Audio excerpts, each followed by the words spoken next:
She stood before me, flaunting his bracelet on her wrist, her smile dripping with false victory.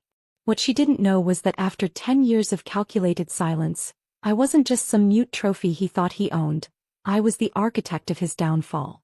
"Consider it my breakup fee on behalf of Alex," she said, tossing my precious keepsake into the air. As I lunged to catch it, pain shooting through my body when I hit the table's edge, I saw confusion flash across her face. She'd expected tears, jealousy, anything but the cold indifference in my eyes. Because tomorrow at midnight my contract would end, my voice would return, and the evidence I'd been collecting for a decade would destroy him while bringing back the only man I'd ever truly loved. The moment I turned the key in the lock, I knew something was wrong. Unfamiliar high heels lay scattered at the entrance and the living room was a mess. I calmly squatted down to arrange the shoes when I looked up to see a woman standing at the door of Alex's bedroom. My bedroom too, technically, though I'd never felt it was mine. She twirled a strand of hair around her finger, looking at me with amusement. "The cleaner?" she asked. I didn't answer. I never did. I walked straight to the bedroom to gather my things. The woman followed me barefoot, using Alex's name repeatedly to get a reaction. I ignored her. With only 3 days left in my contract, I had started secretly removing my belongings from Alex's house. But the bracelet that was usually in my drawer was missing. The woman behind me shook her wrist, making a clear jingling sound. "Looking for this?" My heart sank as I turned to see my bracelet on her wrist. "Yesterday Alex gave it to me. At first I thought it wasn't good enough, but now I think it's quite nice. Things always seem more valuable when someone else wants them, don't you think?" I typed a message on my phone and showed it to her. "Alex is yours. But give me back the bracelet." She glanced at my phone, then casually removed the bracelet. "All right. Consider it my breakup fee on behalf of Alex." I opened my palm to take it, but instead she smiled and tossed it high into the air. Without thinking, I dove to catch it. My back hit the sharp corner of the table hard. The pain made me curl up on the ground, but I clutched the bracelet I'd managed to save. The noise woke Alex from his sleep. "What's going on here?" He stopped at the doorway, seeing me pale and in pain on the floor. The woman, Jessica, I would learn, smiled and clung to his arm. "No, I almost dropped the bracelet, but this lady dove to save it from breaking." "Bracelet?" Alex raised an eyebrow. He squatted next to me and tried to take it from my hand, but I wouldn't let go. I shook my head, biting my lip against the pain. "Let go," he demanded. His face turned stern, that familiar ruthlessness appearing in his features. We were at a standstill until his eyes landed on my phone on the floor. He picked it up and read my message to Jessica. "Explain what you mean by, Alex is yours," he demanded. Jessica took this opportunity to show her loyalty. "She never truly loved you, unlike me who's always had only you in my heart." Her words hit a sore spot. In a fit of rage, Alex pushed Jessica away, frightening her with his unpredictable temper. I was used to it. I finished packing my things, ready to leave. Alex sat on the living room sofa. "Even though my brother has been dead for 10 years, I still can't compare to his bracelet, right?" I paused slightly at the entrance, shook my head gently and walked away. It wasn't because Daniel could win, but in my heart, there had never been any comparison between them. 10 years ago I was bound to the silence contract. As long as I stayed by Alex's side for 10 years without speaking, I would get 3 wishes and $100 million. I silently followed him, always available no matter the time or place. I watched him frequent various clubs, changing women one after another. He tried to provoke me with these things, but I remained silent, just like my voice. One day while drinking with friends, they joked about Alex keeping a mute girl beside him. Alex glanced at me in the corner and sneered, "It's because she can't speak that she's more tolerant than others. Who else could put up with me like she does?" His friends laughed. I lowered my head, silently counting down the days. I never liked Alex. If it weren't for my wishes, I would have felt disgusted staying by his side for even one day. And those wishes had nothing to do with him. I took the bracelet and bought flowers, driving to the cemetery where Daniel's grave stood. I habitually wiped the photo on his tombstone with my handkerchief. Daniel was Alex's half-brother, but unlike the scoundrel Alex, Daniel was the best person I'd ever known. The day Daniel died, I waited all night at Harbor Point. We had agreed to watch the New Year's fireworks together, but he received information from an informant and had to cancel. The fireworks exploded across the sky, lighting up the night. The crowd eventually faded, leaving the place empty, but I stood there until dawn. He never came. His friend Ben called me later. He said Daniel had asked if the fireworks were beautiful and if I was crying again. Daniel was incredibly smart, able to predict everything that would happen after his death, except for my determination to bring him back. The cemetery caretaker spotted me and came over. "Miss Emma, I've been seeing you here a lot lately." I smiled and nodded in response. "Yes, in a few days I can bring him home," I said. "Because my first wish is to bring Daniel back to life." I didn't return to Alex's house but went to the small apartment Daniel and I had bought together. We had spent our savings on this place. When Daniel died, it was still unfurnished. Over the years, I used my salary bit by bit to complete the decoration. Every carpet, table, chair, and lamp was arranged according to our shared dreams. As soon as he came back, this would truly become our home. That night, urgent knocking on my door startled me. Through the peephole, I saw Alex holding a bottle of wine, his face flushed, steps unsteady, shouting for me to open up. I frowned and turned off the lights, pretending no one was home. Seeing no response, Alex sneered and kicked the door hard. The vibrations made my heart jump. "I've been standing downstairs for half an hour. I saw the lights on. I know you're in there," he shouted. "Open the door or we're breaking up. I'll count to 3. This was his typical tactic whenever we had a disagreement. He would threaten to break up knowing I couldn't leave him.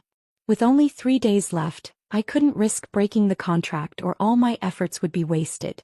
I took a deep breath, quickly opened the door, stepped outside and immediately closed it behind me. I didn't want Alex to come in and see this place that belonged to Daniel and me. The hallway lights flickered. Half of Alex's face was hidden in shadows, his eyes gleaming as he stared at me. "I knew you wouldn't leave me," he said, trapping me against the wall. The strong smell of alcohol made me turn my head away. Alex laughed. "Are you pretending to be innocent in front of my brother's apartment?" His words stung. "You and he were a perfect match. Him pretending to be noble until he got himself killed, and you pretending to be loyal until you ran to me after his death." I couldn't hold back anymore. I slapped him across the face, trembling with anger. I didn't care what Alex said about me, but he was the least qualified person to criticize Daniel. Alex called his driver to take him home. As he stumbled toward the elevator, he turned back. "Just remember, Emma, when your precious contract ends, you'll have nowhere to go. You think you're using me? I've been 10 steps ahead of you this entire time." I watched him leave, thinking about how wrong he was. The silence contract had been my choice after the broker appeared to me the night of Daniel's funeral. She wore a red coat and spoke in riddles, telling me that contracts were the universe's way of restoring balance. "The one you love was taken unfairly," she had said. "I offer you a way to defy fate. 10 years of silence by his killer's side. In return, 3 wishes and financial freedom." I had agreed immediately, already suspecting Alex's involvement in Daniel's accident. "Why must I stay with him?" I had asked. "Justice requires proximity," she answered. "The guilty must fall by their own hand. Tomorrow at midnight my voice would return. My first wish would bring Daniel back. My second would ensure justice for his murder. The third wish I was saving, perhaps for a fresh start where fate couldn't touch us again." I returned to my apartment, touching the bracelet that held more than just sentimental value. It contained proof of everything: Alex's crimes, his confessions spoken freely to a woman he thought would never tell, and Daniel's research that Alex had stolen. 3 days left. I could endure anything for 3 more days. That night I couldn't sleep. The bracelet lay on my nightstand, catching moonlight through the half-drawn curtains. It wasn't just jewelry, it was my connection to Daniel. I ran my fingers over its intricate pattern, remembering the day he gave it to me. 5 years before our contract, I had been teaching art at the community center in the poorest part of the city. The building was crumbling, supplies were scarce, but the children's creativity flourished. One rainy Tuesday, a tall man in a soaked hoodie appeared, asking if he could volunteer. "I'm Dan," he said simply, offering a hand calloused from work, not the soft grip of someone born wealthy. "I heard you needed help with the after-school program." At first I thought he was just another college student fulfilling community service requirements. He arrived early, stayed late, and connected with the kids naturally. The children adored him, especially when he showed them how to build small working solar panels from scraps. 3 weeks in, we shared coffee at the worn table in the center's kitchen. I caught him sketching designs for what looked like complex machinery. My real job, he admitted with a half-smile that made my heart skip. I'm developing sustainable energy solutions for communities like this one. I fell for him gradually, then suddenly, the way rain turns to downpour. Our romance was simple, unrushed, built on shared dreams rather than extravagance. Daniel never mentioned his family money, his famous last name, or his half-brother. I only discovered those details by accident when a business magazine left at the center featured his photo with the caption, "Davidson Energy Air develops revolutionary solar technology." "Why didn't you tell me?" I asked, holding up the magazine. He looked genuinely embarrassed. "Because people treat me differently when they know. They either want something or assume I'm like my family." His eyes clouded. "I'm not." That evening he told me about Alex, the half-brother whose existence haunted him. They shared a father, William Davidson, who had abandoned Daniel's mother upon discovering her pregnancy. Years later, after amassing a fortune, William married into old money and had Alex. When Daniel's mother died of cancer when he was 16, William reluctantly acknowledged him, primarily to avoid scandal. "Alex has hated me from day one," Daniel explained. "He sees me as the stain on his perfect family picture. But our father made us both heirs to Davidson Energy, and that drives Alex crazy." I began to understand why Daniel kept his work and personal life so separate from his family. His renewable energy project wasn't just innovation, it was redemption, a way to transform his uncomfortable inheritance into something that helped people rather than exploited them. 6 months into our relationship, Daniel took me to dinner at a small Ethiopian restaurant tucked away in a neighborhood tourists never visited. "I want to show you something," he said, sliding a key across the table. "I bought an apartment. It needs work, but I thought maybe you'd help make it ours." The apartment was bare, with peeling paint and outdated fixtures, but it had tall windows that flooded the space with light. We spent weekends painting and planning, sharing dreams over takeout on the floor since we hadn't yet bought furniture. "When the project launches next year," Daniel would say, "we'll celebrate by getting that ridiculously expensive couch you love." I didn't care about expensive couches. I cared about the way he looked at me as if I was the solution to a problem he'd been working on his whole life. 3 weeks before his death, we attended a mandatory Davidson Energy function. It was the first time I met Alex, tall like Daniel but with sharper features and colder eyes. He assessed me with a gaze that felt like an invasion. "So you're Daniel's latest project," he said, swirling expensive whiskey. "Interesting choice.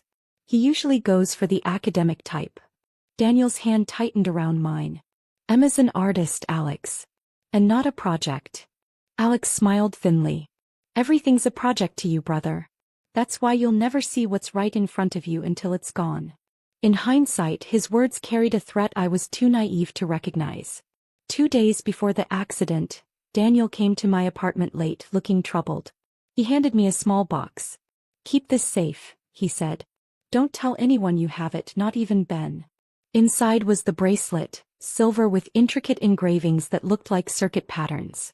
"It's more than jewelry," he explained. "The design contains a microchip with encrypted data, my complete research and prototype designs. If anything happens, this is the only backup outside my secure server." "What do you mean, if anything happens?" I asked, suddenly afraid. He kissed my forehead. "Just business paranoia. But promise me you'll guard it." The next night, on New Year's Eve, he called to cancel our Harbor Point date. "Security issue at the lab. I've sent Ben to check, but I need to follow up with some calls. Wait for me by the water. I'll be there before midnight." "I promise." Those were the last words I heard in his voice.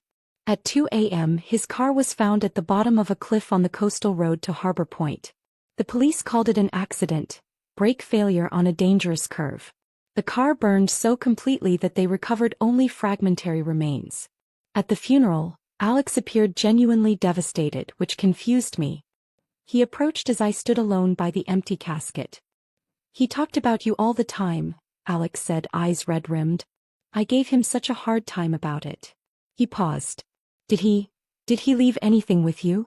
Research materials, maybe?" Something in his tone made me lie. No. Nothing. In the weeks that followed, strange things happened. My apartment was broken into, though nothing valuable was taken, according to police. Davidson Energy announced they were shelving Daniel's renewable project due to insurmountable technical problems. Daniel's closest colleagues at the lab stopped returning my calls. Ben, Daniel's friend from college and security advisor, pulled me aside at a memorial service. "Something's wrong with the accident investigation," he whispered. "Key evidence is missing. Be careful who you trust." Before he could say more, Alex approached and Ben quickly walked away. Alex began appearing everywhere, offering financial help, checking on my emotional state, inviting me to dinner to share memories of Daniel. His concern felt performative, his eyes constantly searching my apartment whenever he visited. One night, 3 months after Daniel's death, I returned home to find my place completely ransacked. The destruction was methodical. Every book opened, every drawer emptied, every picture frame disassembled. The bracelet remained safe, hidden in a hollowed-out art textbook at the community center. That same night, as rain pounded against my windows, the broker appeared at my door. I never learned how she found me or knew about Daniel.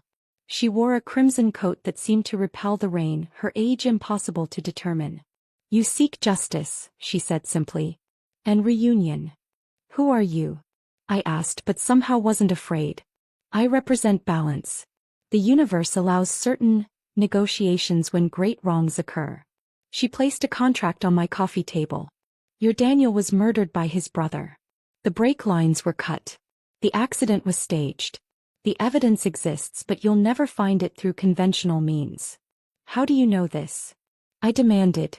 "I know what the universe knows." She touched the contract with long fingers. "This offers you 3 wishes in exchange for 10 years of complete silence while remaining by Alex Davidson's side." "That's absurd. Why would I stay with my boyfriend's killer?" "Justice requires proximity," she repeated. "The guilty reveal themselves to those they believe powerless. Your silence will become your weapon." "And Daniel? Can he really come back?" My voice broke on the question. "The universe permits rare exceptions when injustice reaches certain thresholds. Your first wish can be his return exactly as he was. Your second can ensure justice for his murder. The third remains yours to decide." "What's the catch?" "There's always a catch. Complete silence for 10 years. Not a single word to anyone. If you speak, all is forfeit. If you leave Alex's side before the contract ends, all is forfeit. $100 million will be your additional compensation." "I don't care about money. But you'll need it. Justice has many costs." I signed that night, my last spoken words for a decade. For Daniel. The next day I appeared at Alex's door. He seemed surprised but pleased, misinterpreting my presence as grief-driven need. I moved in within a week. He assumed my sudden muteness was trauma from Daniel's death, even arranging therapy sessions that I attended but never spoke during. For Alex, my silence became a challenge, something to break. For me, it became armor. I observed, documented, and waited. Now, a decade later, with the bracelet safely back in my possession and only 3 days remaining in my contract, I stood at Daniel's grave one last time before his return. "Soon," I whispered in my mind, touching the cold stone. "Just hold on a little longer." Behind me, I heard footsteps on the gravel path. I turned to see Ben approaching, his face more lined than a decade ago but his eyes still sharp. "Emma," he said simply. "It's time to activate the final phase." I nodded. The wheels of justice were already turning. Alex Davidson had no idea that his world was about to collapse, or that his supposedly dead brother was about to walk back into it. The first year with Alex was the hardest. Each morning I woke up next to the man who had killed the love of my life, forcing myself to remember why I was there.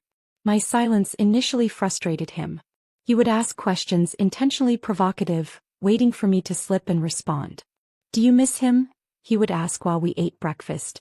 "Do you think he suffered when the car went off the cliff?" Other times he'd be gentler. "You can talk to me, Emma. I'm all you have left now." I responded to everything with blank stares or slight nods, communicating only through text messages when absolutely necessary. The silence contract allowed written communication, just not spoken words. Alex initially found this mysterious and intriguing, a challenge to be conquered. "You know," he said one evening during those early months. Most women can't stop talking around me. Your silence is refreshing. I almost laughed at his arrogance. Instead, I turned back to the book I was reading, dismissing him entirely. That was when I discovered something valuable. My indifference bothered him more than anger ever could. Alex was accustomed to provoking reactions. My calm silence left him without the satisfaction of knowing he'd affected me. By month 6, Alex began a transparent campaign to make me jealous. He'd bring women home, making sure their laughter echoed through the house. I would simply gather my things and move to the guest room, returning only after they left. When he realized this didn't upset me, he escalated, having them wear my clothes or use my belongings. I documented everything. The broker had provided a special journal that only I could see. To others, it appeared blank. In it, I recorded Alex's business dealings, suspicious phone calls, and meetings with shady individuals. Patterns emerged over time. Once a month, he received visits from men who never came through the front door, always carrying unmarked packages that went straight into his private safe. During my second year with Alex, I became effectively invisible to him and his associates. They spoke freely around the mute girl, discussing money laundering schemes, blackmail operations, and their involvement in Daniel's accident. I absorbed everything, my expressionless face masking the furious mental notes I was taking. One rainy Tuesday during year 3, Alex brought home his father, William Davidson. The old man had aged considerably since Daniel's funeral, now walking with a cane and sporting a deeply lined face. He stared at me with confusion. "This is Emma," Alex explained casually. "Daniel's former girlfriend. She's been living with me since the accident. Doesn't speak anymore. Trauma, they say." William's eyes narrowed. "The artist?" Daniel mentioned her. He approached me slowly. "Young lady, why are you here with my son instead of moving on with your life?" I lowered my gaze, playing my role perfectly. Alex jumped in to explain. "She has nowhere else to go, father. I'm taking care of her out of respect for Daniel." Later, as Alex walked his father to the door, I overheard William say, "There's something about her eyes I don't trust. She watches too carefully." "She's harmless," Alex replied. "Just damaged. Besides, keeping her close has certain advantages." That night, I received a message from Ben. "William Davidson is asking questions about you. Be careful." By year 5, I had gathered substantial evidence of Alex's crimes, but not enough to connect him directly to Daniel's murder. The key was the bracelet. I needed to extract the data from the microchip, but I couldn't risk taking it to a specialist who might alert Alex. Fortune finally favored me when Alex hired a new IT security expert, Mira, who came to the house to update his home system. While Alex was out, I showed her a note. "Need help with private project. Well paid. No questions." Mira hesitated only briefly before nodding. Over the next month, she secretly helped me access the data in the bracelet during her scheduled maintenance visits. What we found confirmed everything. Daniel had documented Alex's threats, recorded conversations where Alex discussed sabotaging the energy project, and even included a video stating his suspicions that Alex might try to harm him. "This is explosive stuff," Mira whispered one day, forgetting momentarily that I wouldn't respond. "Sorry," she added with a small smile. "Sometimes I forget you don't talk." I wrote, "Sometimes I forget too." As we approached year 7, Alex's behavior became increasingly erratic. His business was expanding, but so were his enemies. He began drinking heavily, sometimes crawling into my bed in the middle of the night, crying about his childhood. "He always made me feel like I wasn't enough," he slurred one night, referring to his father. Then Daniel came along, the golden child, the genius, the saint. Do you know what it's like living in someone's shadow your whole life? I lay perfectly still, pretending to be asleep. In these unguarded moments, Alex revealed his deepest insecurities, each confession another piece of evidence for my collection. During year 8, I experienced my first real crisis of resolve. Alex's father died unexpectedly, and at the funeral, Alex seemed genuinely broken. For a brief moment, I saw the wounded child beneath the monster. That night he sobbed in my arms and I almost spoke words of comfort. The contract pulsed warmly against my skin, a warning. I bit my tongue until I tasted blood. The next morning, Alex returned to his usual self, cold and calculating. "Now that father is gone, I'm consolidating all Davidson holdings, he announced over breakfast. His remaining shares in Daniel's old project are finally mine.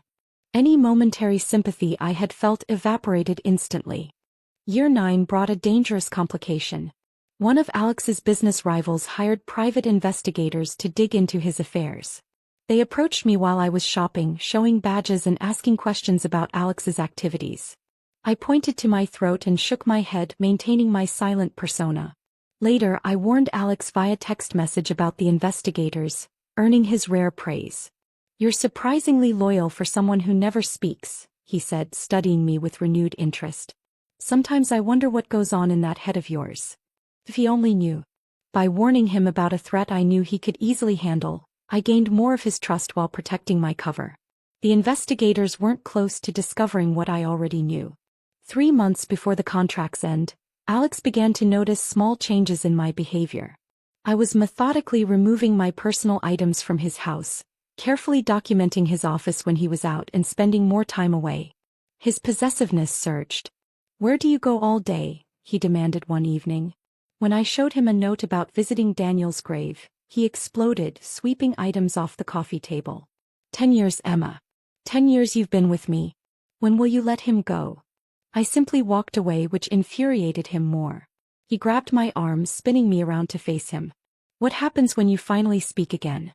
Will your first words be his name?" he hissed, his face inches from mine. I raised an eyebrow, surprised that he had figured out my self-imposed silence had a timeline. Alex laughed coldly. "You think I don't know about your little contract? The broker approached me 2 years ago. I declined her offer. Too superstitious." He released my arm. "But I've enjoyed playing along with your game." This revelation shocked me, but I maintained my composure. If Alex knew about the contract, why had he let me stay? Why allow me to collect evidence against him for 10 years? The answer came 2 weeks before the contract's end. Alex invited his inner circle for dinner, placing me at his right hand as always. During dessert, he clinked his glass for attention. "Many of you have wondered about Emma's continued presence in my life," he began, smiling at the curious faces around the table. "Some of you know she hasn't spoken a word in 10 years. What you don't know is why." My heart raced as he continued. "Emma believes that her silence will somehow bring my brother back from the dead and deliver justice for his supposed murder." Nervous laughter rippled around the table. "I've indulged this delusion because, frankly, it's been useful having someone so predictable around." He raised his glass to me. "To Emma, whose contract ends in 2 weeks. When no miracle occurs, I'll be there to comfort you as I always have been." The table erupted in amused chatter. Jessica, seated across from me, looked genuinely confused. "You really haven't spoken in 10 years? Why would anyone do that?" I met Alex's confident gaze and allowed myself a small smile. He thought he had the upper hand, believing the contract was merely superstition. His certainty would be his downfall. He had no idea that Ben had assembled a task force, that Mira had extracted all the data, that prosecutors were waiting for my voice to testify. Most importantly, he had no idea that Daniel was coming back. The broker had confirmed it during our only meeting in the past decade, appearing in my room one night like a shadow. "The contract is nearly fulfilled," she had whispered. "Your wishes await. But remember, even when fate is rewritten, consequences remain." As I left Alex's dinner party that night, I checked my countdown clock. 14 days, 6 hours and 23 minutes until I could speak again. Until Alex's world would shatter. Until Daniel would return. And the game of silence would finally end. With just 1 week left on my contract, the air around me seemed to crackle with anticipation. I walked through Alex's mansion, each step lighter than the day before. My meticulous exit strategy was almost complete. Evidence safely duplicated, personal items removed, arrangements made with Ben for what would come after. All I needed was to maintain my silence for 7 more days. Alex watched me like a hawk, suspicion growing with each passing hour. He'd taken to following me from room to room, his eyes tracking my movements as if he could extract my thoughts through sheer force of will. This morning he cornered me in the kitchen, blocking my path. "What happens when your little contract expires and nothing changes?" he asked, voice deceptively gentle. "When Daniel doesn't magically rise from the grave. Have you thought about that?" I kept my expression neutral. reaching past him for a coffee mug as if he were merely furniture in my way. This particular tactic, treating him as insignificant, bothered him more than any reaction I could give. "I've been patient, Emma. More patient than most men would be," he continued, grabbing my wrist. "But my patience has limits." I looked pointedly at his hand until he released me. 10 years ago this intimidation might have worked. Now it was just another scene in our well-rehearsed play, one that would soon reach its final act. Later that day I visited the apartment Daniel and I had bought. Over the years, I'd transformed it from an empty shell into a home waiting for its owner to return. The walls were the exact shade of blue Daniel had once admired in a coastal town we visited. The bookshelves held his favorite novels, engineering journals, and the photography books he collected. I ran my fingers along the kitchen counter we'd picked out together, imagining him standing there, morning light catching in his hair. My phone buzzed with a message from Ben. "Final arrangements in place. Task force ready. Are you sure about this? No turning back after tonight." I typed back a single word: certain. Tonight was crucial. Ben and his team needed access to Alex's home office safe, the one place I couldn't reach despite years of trying. It contained the original brake line components from Daniel's car, kept as some twisted trophy. Alex had drunkenly mentioned it once, not realizing I was awake and listening from the doorway. The plan was simple but dangerous. I would host a dinner party at Alex's house, inviting his closest business associates, the same people who had unknowingly confessed their crimes in my presence over the years. During the dinner, Ben's specialized team would access the safe while everyone was distracted. If we succeeded, the final piece of evidence would be ours. If we failed, everything could fall apart. I returned to Alex's mansion to find him in the living room with Jessica, both of them studying me as I entered. Jessica wore a smug expression, twirling a glass of wine between her fingers. "There she is," Alex said, his smile not reaching his eyes. "The ghost who haunts my house." I noticed Jessica wearing my bracelet again. Alex must have taken it from my room and given it back to her, another attempt to provoke me. I felt a momentary panic but pushed it down. The data had already been extracted. The physical bracelet, while emotionally valuable, was no longer crucial to our plan. "I was just telling Jessica about your upcoming speaking debut," Alex continued. "We thought we might throw a little party to celebrate. After all, 10 years of silence deserves some recognition, don't you think?" I nodded, seizing the unexpected opportunity. I took out my phone and typed, "Good idea. Tomorrow night? I'll arrange everything." Alex seemed surprised by my enthusiasm, his eyes narrowing slightly. "You want to plan it?" I typed, "My last act as your silent companion. Let me handle it." He exchanged a look with Jessica, then shrugged. "By all means. Make it special." After they left, I immediately messaged Ben. "Plan accelerated. Tomorrow night. Tell the team." His response came quickly. "Too soon. We need more time." I stood firm. No choice. It has to be tomorrow. That night, as I lay in bed pretending to sleep, I heard Alex on the phone in his study. "I don't care what it takes," he was saying, voice low and urgent. "Find out what she's been doing these past 10 years. Everyone has a secret. Find hers." Time was running out. Alex was growing suspicious, and if he discovered what I knew before the contract ended, everything would be lost.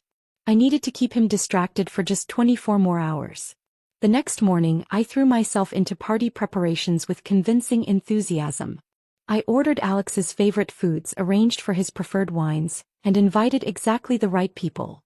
Those who knew too much and talked too freely. Alex watched my efficiency with amusement. "Look at you," he marveled, leaning against the doorframe as I arranged flowers. "If I'd known a party would make you this animated, I'd have thrown one every week." I gave him a tight smile, continuing my work. Every minute he spent watching me was a minute he wasn't looking elsewhere, questioning or investigating. By late afternoon, the mansion was transformed. Caterers moved efficiently through the kitchen. Security personnel Alex had insisted on position themselves discreetly around the property, and the first guests began to arrive. I wore a simple black dress, funeral appropriate, I thought with grim satisfaction. The evening progressed smoothly. I played my part perfectly, the silent hostess managing everything with grace. Each time Alex introduced me to someone new, explaining my condition with practiced sympathy, I smiled emptily and moved on. Most of his associates had grown accustomed to my silence over the years, barely acknowledging me beyond a cursory nod. At exactly 9:42 p.m., Ben sent the signal, a seemingly innocent text about the weather that meant the team was in position. I excused myself from the dining room, gesturing that I needed to check on dessert. Instead, I headed to the East Wing, creating a distraction by, accidentally, knocking over an expensive vase. The crash brought security running, pulling attention away from the office area where Ben's team was working.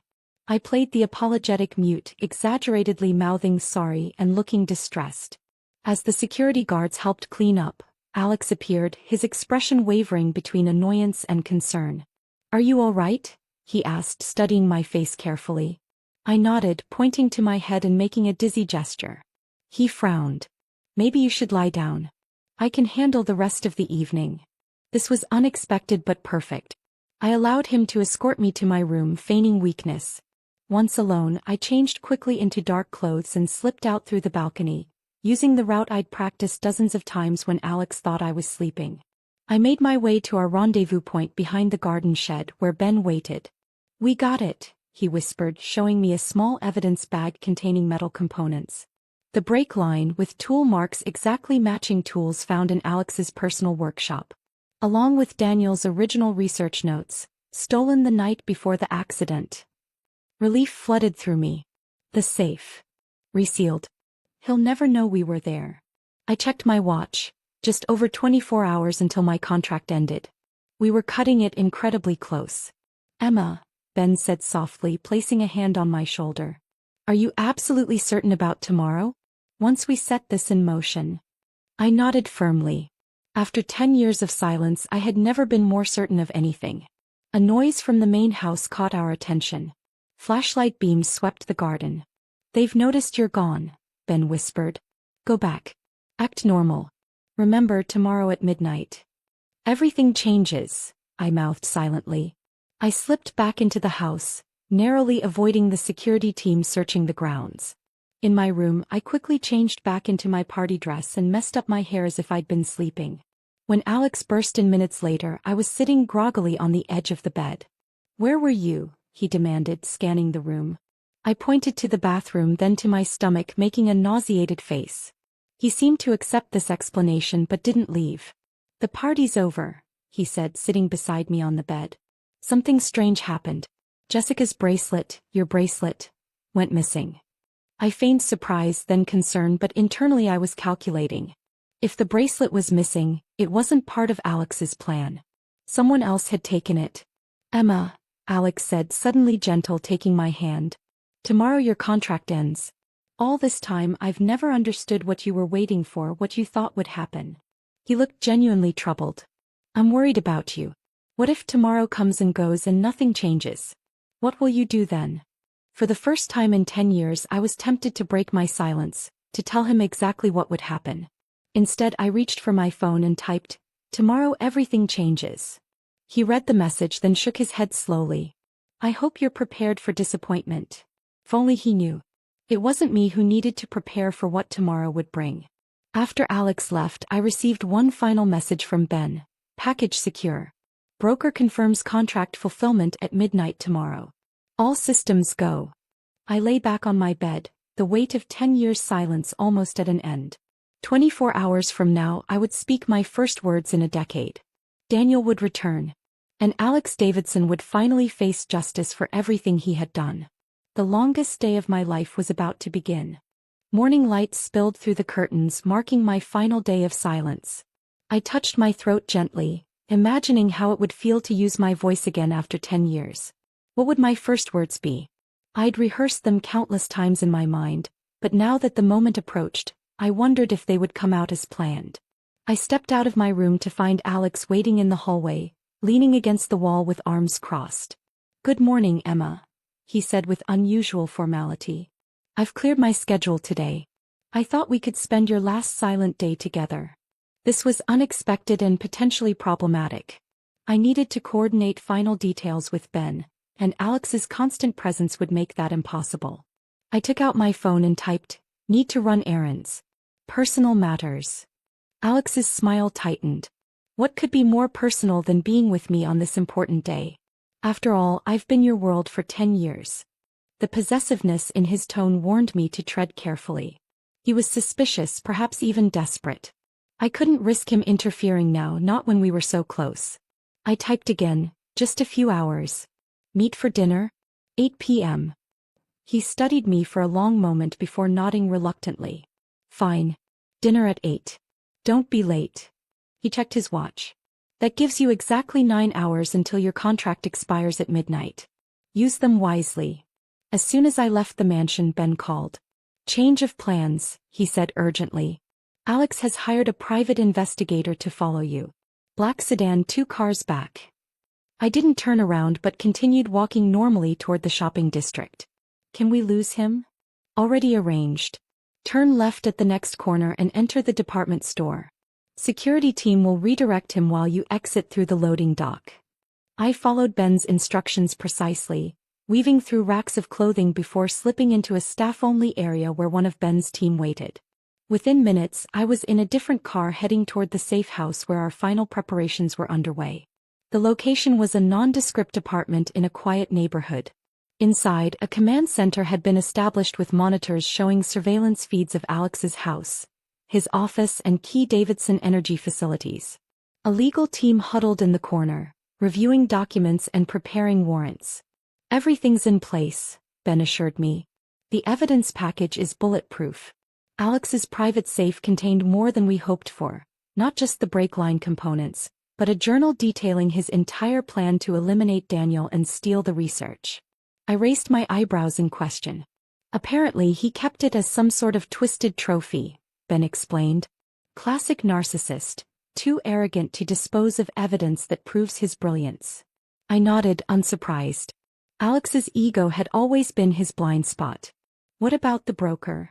I wrote on a notepad. Any contact? Ben's expression grew serious. She'll appear at midnight as promised. But Emma, there's something you should know about these contracts. A technician interrupted us. Mr. Davidson is on the move. He just left his house looking agitated. On the monitor I watched Alex storming to his car, phone pressed to his ear. Something had spooked him. Can we hear what he's saying? Ben asked. The technician adjusted some settings and Alex's voice filled the room. Don't care how you do it. Find her now. And get me everything on someone called the broker. Yes, that's exactly what I said. The broker. My stomach dropped. If Alex was looking for the broker, he might be trying to interfere with the contract. We need to accelerate, Ben decided, turning to the legal team. Execute the warrants now. And get Emma to the meeting point early. Everything became a blur of activity. I was hustled into another vehicle while teams deployed to Alex's various properties. The plan had been to confront him after midnight when my voice returned, but now we needed to secure him before he could disappear. We arrived at the meeting point, the Harbor Point lookout where I'd waited for Daniel 10 years ago. It was nearly sunset, the sky painted in dramatic oranges and reds. 4 hours until midnight. 4 hours until my contract ended. Ben received updates through his earpiece. They've secured the mansion and offices. No sign of Alex yet, but all exits are covered.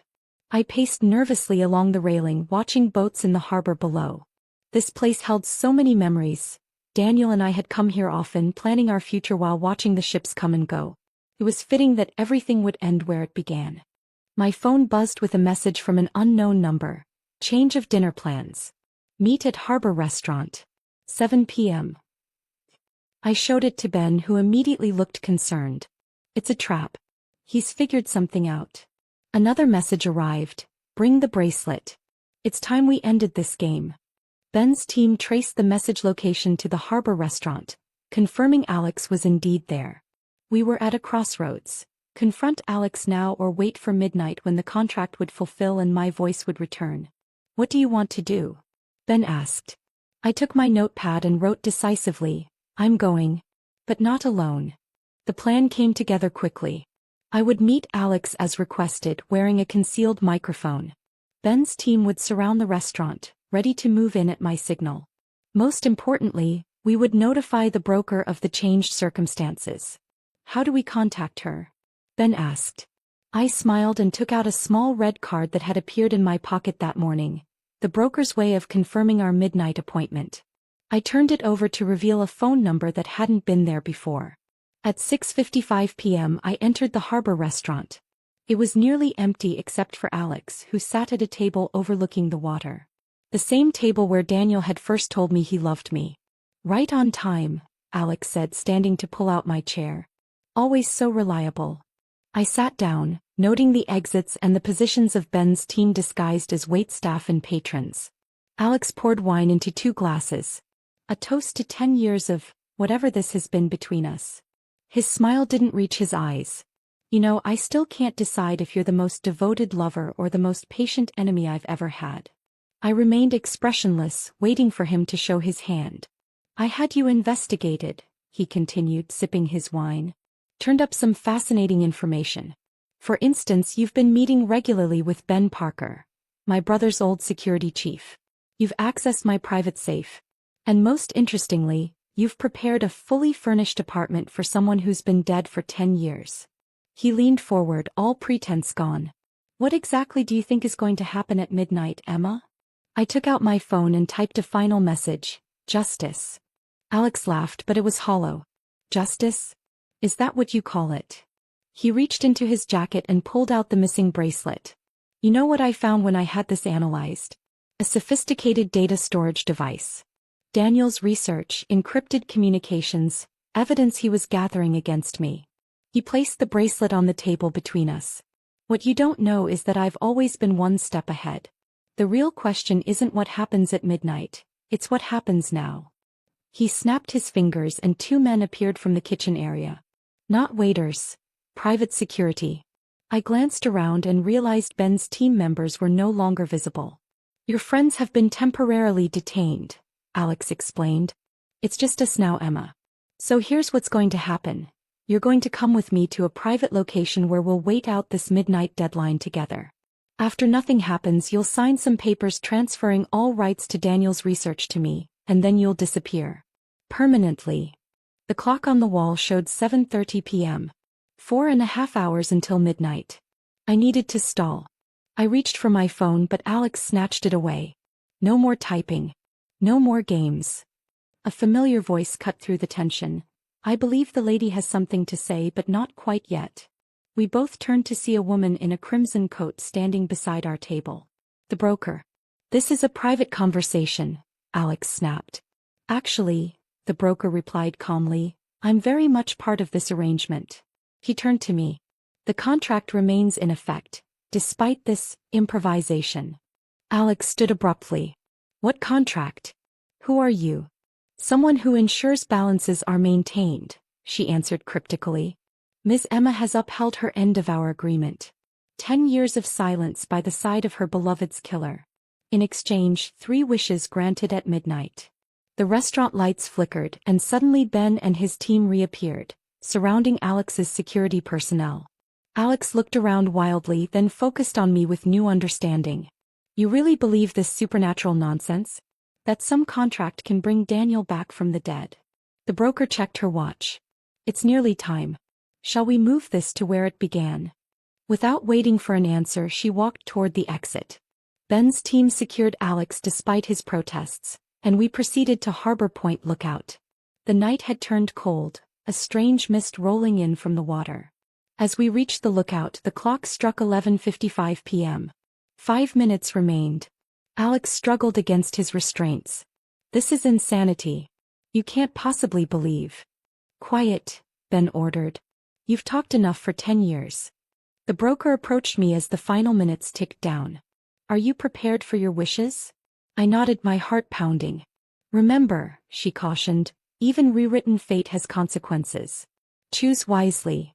At precisely midnight, a strange sensation washed over me, warmth spreading through my throat as if breaking invisible chains. The broker nodded. "The contract is fulfilled. Speak your wishes." I opened my mouth, testing my voice for the first time in a decade. It came out hoarse but clear. "My first wish: return Daniel Davidson to life, exactly as he was 10 years ago." The mist over the harbor swirled unnaturally, gathering into a column of fog that moved toward the lookout. As it dissipated, a figure emerged, tall, familiar, exactly as I remembered him. Daniel. His eyes found mine immediately, confusion giving way to recognition and then joy. Emma. Alex went pale, his legs buckling beneath him as Ben steadied him. Impossible, he whispered. I continued, my voice growing stronger. My second wish. Let justice be served for Daniel's murder and all of Alex's crimes. Police sirens wailed in the distance, growing closer. The evidence we had gathered materialized in folders on the lookout railing, more complete than what we had collected ourselves. And your third wish? The broker prompted. I looked at Daniel, then at Alex, and finally at the bracelet I now held. My third wish. Let truth prevail where deception has reigned. Let everyone involved understand exactly what happened and why. The broker smiled. An unusual choice, but granted. Suddenly, knowledge flooded through everyone present. Alex gasped as he remembered exactly how he had tampered with Daniel's brakes, hired men to steal the research and covered up the evidence. Daniel understood how his brother had betrayed him, how I had sacrificed 10 years to bring him back, and how the evidence would now bring his killer to justice. As police cars pulled up to the lookout, Alex looked at me with a mixture of hatred and grudging respect. 10 years of silence, he said quietly. All for this moment. Not just silence, I replied, my voice steady now. 10 years of watching, listening, and gathering every piece of evidence against you. You never saw me as a threat because I couldn't speak. That was your mistake. Daniel approached me slowly, almost afraid I might disappear. Emma, he whispered, touching my face. What did you do? What you would have done for me, I answered simply. As the police led Alex away, the broker turned to leave. Wait, I called. What happens now? She smiled enigmatically. Now you live the life that was taken from you. The universe is balanced once more. Daniel took my hand, intertwining his fingers with mine as he had countless times before.